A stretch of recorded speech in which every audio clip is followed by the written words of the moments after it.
নমস্কার বন্ধুরা, আশা করছি আপনারা সবাই খুব ভালো আছেন। আমিও ভালো আছি। আর আমি অরদি লাইফস্টাইল থেকে একাকী বলছি।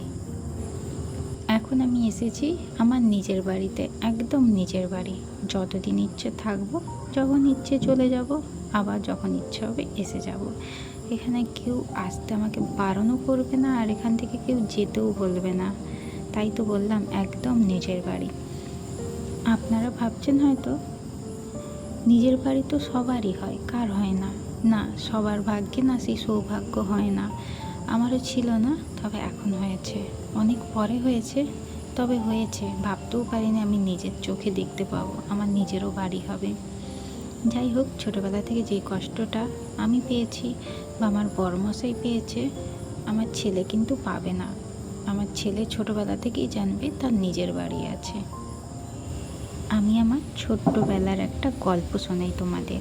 যখন ছোট ছিলাম, বাবার চাকরি সূত্রে আমরা কোয়ার্টারে থাকতাম।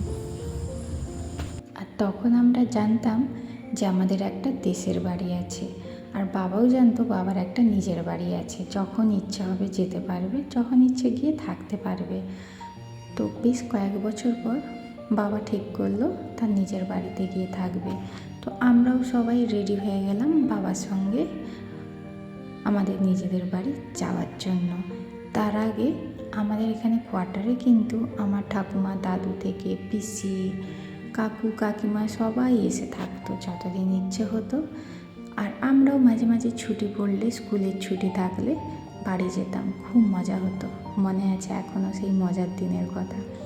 কিন্তু যখন আমরা পার্মানেন্ট একদম বাড়িতে থাকতে গেলাম, তখন কিন্তু সব কিছু অন্যরকম হয়ে গেল। সেই দাদু, ঠাকুমা, পিসি, কাকু, কাকিমা সবাই থাকলো, সবাই রইলো, কিন্তু তারা যেন কেমন চেঞ্জ হয়ে গেল। আর তারা এটা আমাদেরকে বোঝাতে লাগলো, এটা কিন্তু আমাদের বাড়ি নয়, এটা তাদেরই বাড়ি। আমরা যেমন আগে আত্মীয় হিসেবে আসতাম, কয়েকদিন থাকতাম, চলে যেতাম, এখনও তাই হবে। আমাদের ওটা কিন্তু পার্মানেন্ট বাড়ি কখনোই হবে না। তো যাই হোক, এটা জানার পর আমাদের সঙ্গে সঙ্গে বাবাও কিন্তু অবাক হয়ে গিয়েছিল, আঘাত পেয়েছিল। তো সেই হিসেবেই থাকা, মা বাবার চলে যাওয়ার পর আমরা ওখানে আর আত্মীয় হিসেবেই থাকতে পারলাম না, একদম পর হয়ে গেলাম।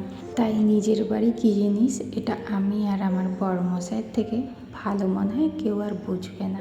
আমার জীবনের এই ছোট্ট কাহিনীটা আপনাদের কেমন লাগলো অবশ্যই জানাবেন।